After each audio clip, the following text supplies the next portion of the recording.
Code monkey, get up, get coffee. Code monkey, go to job. Code monkey, have boring meeting with boring manager Rob. Rob say code monkey very diligent, but his output stink. His code not functional or elegant. What do code monkey think? Code monkey think maybe manager wanna write login page himself. Code monkey not say it out loud. Code monkey not crazy, just proud. Code monkey like Fritos. Code monkey like Tab and Mountain Dew. Code monkey very simple man. Big warm fuzzy secret heart. Code monkey like you. Code monkey like you.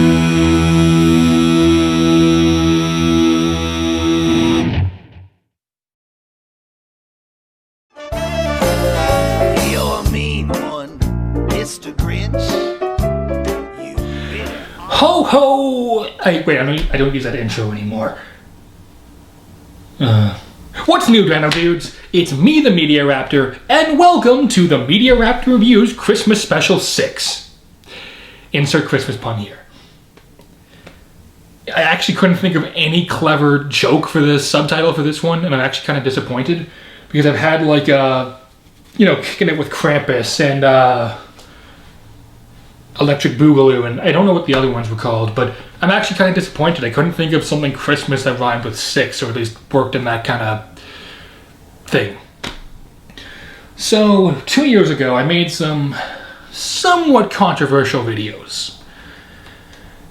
I said, for the record, and I stand by it, I do not like the Jim Carrey Grinch movie. I don't, and you can't change that fact. I'm sorry. So, that same year, there was a new animated Grinch movie being released. My initial reaction was, great, another one. And I didn't watch it.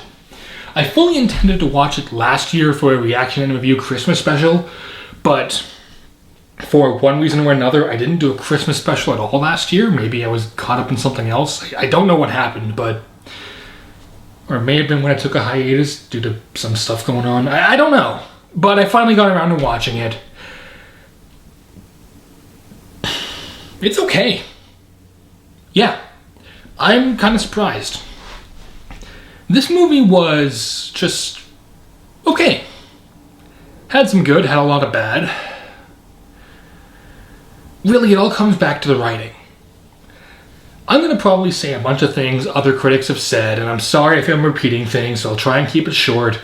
This shouldn't have been a 90-minute movie, because it's really hard to stretch out the story of the Grinch to even more than half an hour. Because then they gotta add a backstory, they gotta try and give him more of a personality, they gotta do all this stuff, rather than say, hey, expand on the time he's actually stealing Christmas for more than, 2 minutes. And yeah, I gotta agree with them. I just... wasn't a fan, really. Okay, let me try and explain. The whole thing about the Grinch is that no one really knows where he came from. He's also really angry, really grumpy, and he hates Christmas.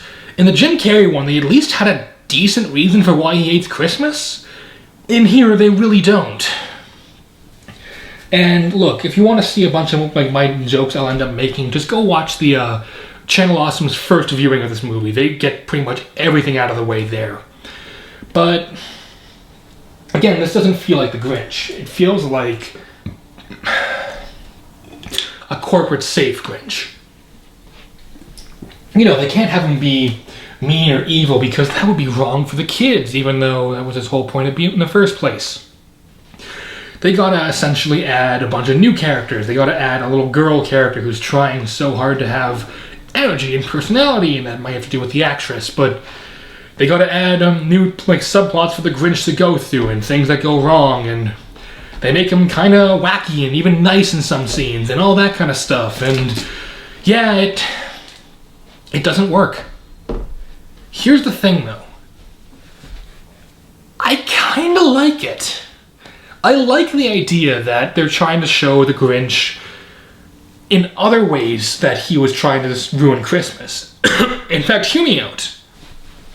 Looking past the whole he goes into town to get groceries thing, I don't think that should have been a thing, but I think what could have been an interesting idea is what if he tries to ruin Christmas a few times before he steals it? And then he starts out as this kind of cold, socially awkward kind of guy who's, grumpy but not the Grinch. What if, with each failed attempt, he gets angrier and angrier because the Who's just make it bigger and bigger until eventually he decides, you know what, that's it. I'm gonna just steal Christmas, but that's not what they do. This doesn't even, like I've said, this doesn't feel like the Grinch because, he's nice, he cares about his dog, and look, I hate animal abusers, but that was kind of a thing in the original one. Max was pretty much a slave, they don't even get that right. I could just say it's a movie for kids and call it a day, but really, that's my problem. We already have an animated Grinch movie for kids that's way better than this one could ever hope to be. But what also really gets to me is there was a lot of potential here. I liked some of their new ideas. I loved their new designs for most of the things, aside from the Who's. I'll get to that in a minute. I really liked the more, in-depth ways that the Grinch steals Christmas. The animation was really pretty to look at. And I'll admit it, the ending was great. I don't want to spoil it, but the ending really makes you feel something holiday spirit-ish. It's a shockingly nice ending that fits very much within the ending of the original story. I really like it. But the rest of the movie, not so much. Acting. This probably is another issue I have with the movie, is Benedict Cumberbatch as the Grinch. Could work if it was the old Grinch, not this one. I feel like I don't even know what he was trying to do in this movie. I really can't even say what accent he was trying to do or what he was trying to do with the voice, because it's way higher than the Grinch usually is, and I don't know why I'm talking like this, but it's kind of an example, compared to the kind of gravelly, clearly angered and aged voice that Boris Karloff, I believe, gave him. That voice that you will remember the second you hear it. Everyone else was completely forgettable. That's all I really have to say about it. Aside from Cindy Lou Who, most of the characters are just played decently well. Cindy Lou Who, I think, could have worked if the actress toned down her energy a little bit, because a lot of what she says, it sounds like she's screaming, and it's just kind of like, look, we get what you're trying to say, just get to saying it already. That's not to say that the movie is all horrible. There actually were a number of jokes that I think really worked because of how they were delivered by the actors. I think there was some genuinely good heart in this movie, especially in the ending. The ending is where the acting really shines through, for me at least. The animation. Aside from the design of the Who's themselves, which I feel could have been a little more cartoony, and the design of the Grinch, it's amazing. It's one of those movies that you look at and you feel cold. It's a movie you look at and you think, this is winter. It's a movie you look at and you feel this sense of either existential dread due to the fact that you hate winter, or if you're like me, a Canadian, you think, awesome, summer's here. It's pretty, it's fluid. It is rather expressive, especially compared to, say, another Illumination film like Minions or Despicable Me. There actually is a decent amount of emotional range in the characters' faces, which, I'll give them credit, it looked pretty good. And then there's some of the background stuff, which is pure Seuss. For example, the buildings are all kind of crooked and crazy, but they don't seem to be falling over. The Grinch plays this awesome organ at one point. When he goes and steals Christmas, I really wish that movie was like a 10-minute sequence because it was so cool. It was inventive, it was creative, it reminded me a lot of the original animated special with how he stole Christmas there, and everything about it was just engaging. You really get sucked in and you're like, okay, I want to see more of this. The colors and the lights are all beautiful. They actually do a really good job blending and darkening them when they need to. It's a very pretty movie. I can see why people like this movie. Music is, I'm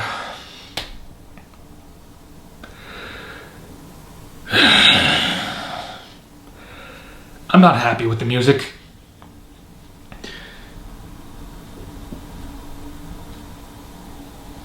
Farrell, whatever his name was, I'm sorry, I forget. The guy who did Happy, he's both the narrator and performs the rap rendition of You're a Mean One, Mr. Grinch.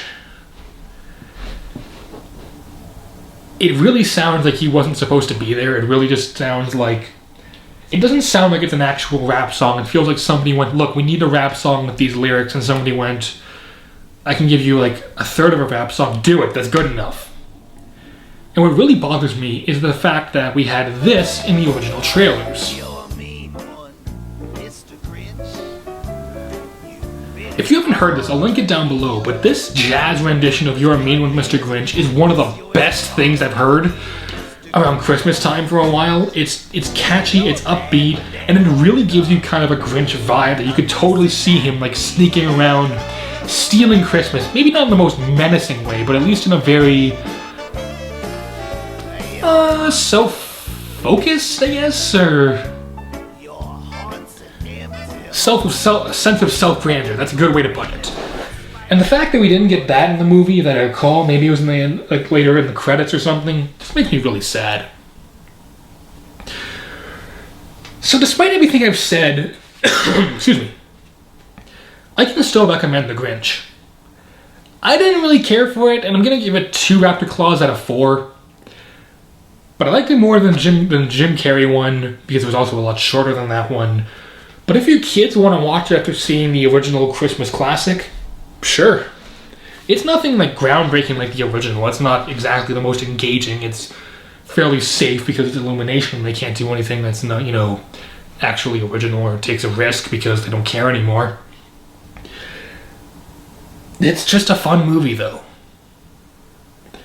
It gives you good Christmas feelings. It just kind of lets you kill 90 minutes and let your kids watch something while you work. It's harmless, it's fun, and it has moments that do make it worth watching.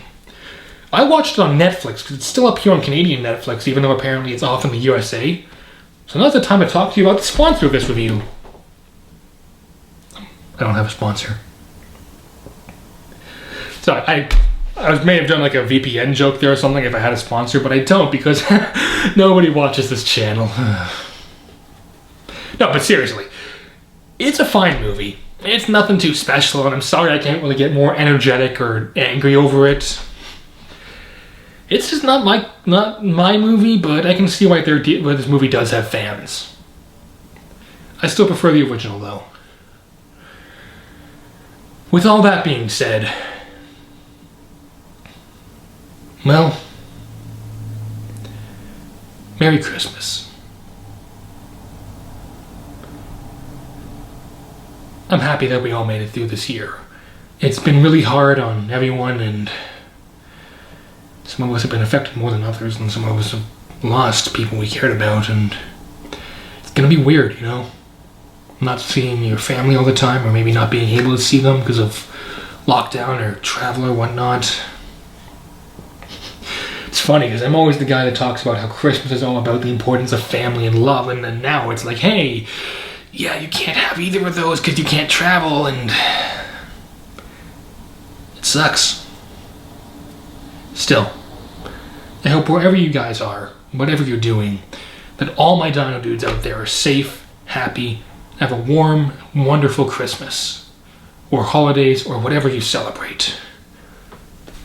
I just hope you have the best time you can with what we've all been given. And until next year, this has been the Media Raptor, as always, saying keep cool, and I will see all you Dino Dudes around. Merry Christmas.